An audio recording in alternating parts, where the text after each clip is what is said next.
Pasca reformasi, masyarakat Indonesia merasa bebas, sebebas-bebasnya, bebas berpendapat dan bebas berkarya. Saking bebasnya, sudah seperti jaran metu seko kedokan. Itu artinya, sudah terbebas dari kandang. Kebebasan tersebut, maka lahirlah 48 partai politik untuk menghadapi pemilu tahun 1999. Berdasarkan data Badan Pusat Statistik atau BPS, pada pemilu pertama kali pasca reformasi tahun 1999, PDIP berhasil meraih 33,75%.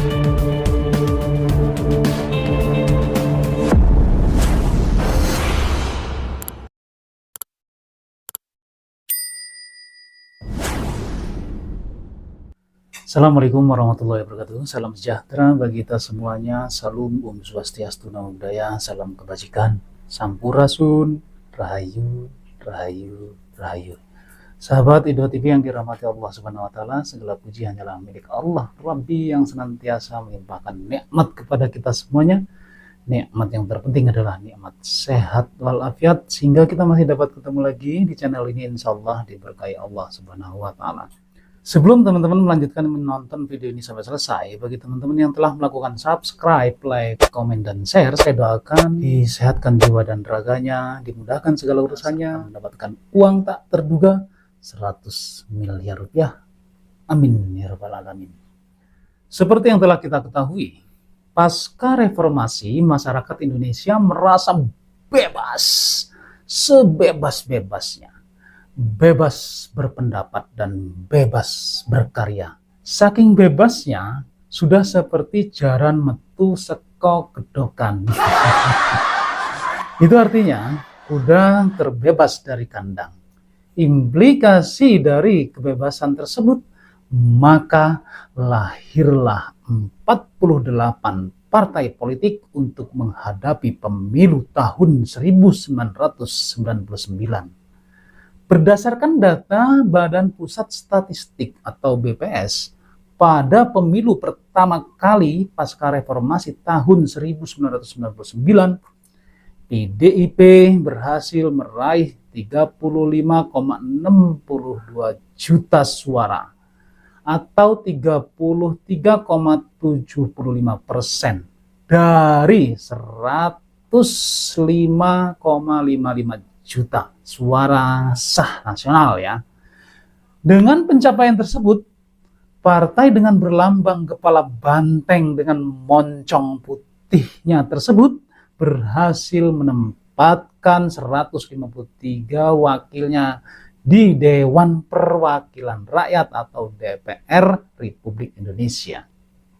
Menurut analisa saya, peningkatan suara PDIP terjadi karena dipengaruhi oleh pandangan masyarakat Indonesia pada waktu itu bahwa PDIP merupakan partai yang mewakili untuk wong cilik. Pada saat itu, wong cilik menaruh harapan besar adanya perubahan yang lebih baik. Harapan yang didasari oleh masa Orde Baru yang serba terbatas. Kebebasan berpendapat seolah terpenjara oleh rasa takut dari penguasa Orde Baru pada saat itu. Harapan terhadap PDIP belum merasa terpuaskan oleh masyarakat Indonesia. Belum terwakili, apalagi terhadap wong cilik ya. Pada pemilu 2004, partai peserta pemilu ada 24 partai politik yang lolos untuk mengikuti pemilu. Adanya tingkat kompetisi yang kuat, sehingga partai PDIP hanya mampu mengumpulkan suara 21,0 juta atau 18,53% suara sah nasional, atau sebanyak 113,4 juta suara sah nasional. Dengan capaian tersebut, PDIP menempatkan 109 wakilnya di DPR RI.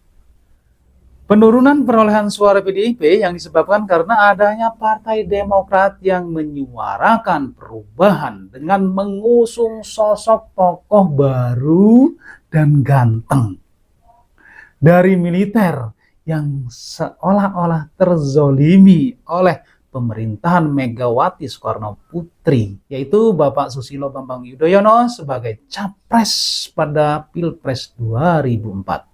Dengan bermodalkan ganteng, terzolimi, dan tema perubahan, Bapak Susilo Bambang Yudhoyono mampu menghipnotis masyarakat Indonesia, terutama emak-emak. Sehingga Pak SBY pun terpilih menjadi presiden pertama dari hasil pemilihan secara langsung. Demikian pula pada pemilu 2009, suara PDIP kembali turun menjadi hanya 14,58 juta atau 14,01% dari 104,05 juta total suara sah nasional. Wakil PDIP di DPR RI juga berkurang menjadi hanya 94 orang. Pada Pilpres 2009 ya, dengan menggunakan semboyan lanjutkan dan katakan tidak pada korupsi, sehingga Pak SBY terpilih kembali sebagai presiden melalui pemilihan langsung. Menghadapi pemilu 2014, PDIP mengalami kegalauan untuk mencari sosok capres yang kiranya bisa mendongkrak suara PDIP yang selama ini anjlok dan terpuruk, karena kalau Ketua Umum PDIP Megawati Soekarno Putri yang dicalonkan sebagai capres gak akan mampu meningkatkan suara PDIP yang sudah terlanjur turun jauh. Pada akhirnya muncullah sosok wong deso kurus yang masih lucu-lucunya, sederhana, santun, masih dianggap bersih, bukan ketua umum partai, yaitu Bapak Joko Widodo, dicalonkan sebagai capres dari PDIP. Bak munculnya Satria Piningit. Joko Widodo begitu populernya, begitu digandrungi oleh masyarakat Indonesia, saking populernya sampai-sampai menenggelamkan populerannya Pak SBY yang ganteng itu. Benar saja kehadiran Joko Widodo sebagai capres pada pemilu 2014, suara PDIP mengalami kenaikan menjadi 23,60 juta suara atau 18,96% dari total 124,84 juta suara sah nasional. Dengan capaian tersebut, jumlah wakil PDIP di DPR RI juga meningkat menjadi 109 orang. Pada Pilpres 2014, Joko Widodo mengalahkan rivalnya yaitu Bapak Prabowo Subianto, dan akhirnya Pak Joko Widodo menjadi presiden pada tahun 2014 sampai tahun 2019. Kepiawaian Pak Joko Widodo sebagai presiden dengan adanya pembangunan jalan tol yang secara masif, di sana sini ada tol, bahkan di jalan sepi pun ada tol, pembangunan dan penyetaraan harga-harga di Papua, Pak Jokowi mampu menghipnotis masyarakat Indonesia sehingga pada Pilpres tahun 2019 Jokowi terpilih kembali menjadi presiden untuk periode 2019 sampai dengan 2024. Walaupun dihajar berbagai isu PKI, antek Cina, asing dan aseng, santer menyuarakan 2019 ganti presiden, memilih Jokowi masuk neraka, boneka Megawati, petugas partai, bahkan ada yang akan berjalan kaki secara engklek ya dari Jogja ke Jakarta. Gila, Jokowi terpilih lagi menjadi presiden. Siapa dia? Teman-teman sudah tahu lah saya rasa. Namun Allah masih berkehendak bahwa Indonesia harus dipimpin oleh Bapak Jokowi yang sering dikatakan presiden pelangak pelongo itu. Efek dari Jokower pada pemilihan serentak tahun 2019, PDIP diuntungkan berhasil meraih 27,05 juta suara atau 19,33% dari total 139,77 juta suara sah nasional.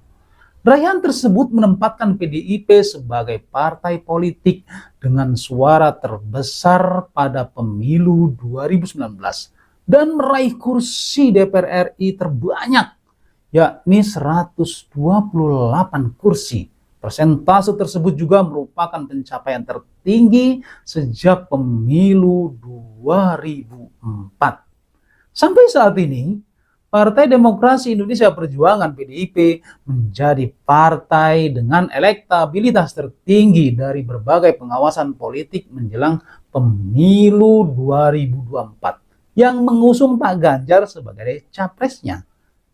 Nah, sekarang capresnya adalah Pak Ganjar.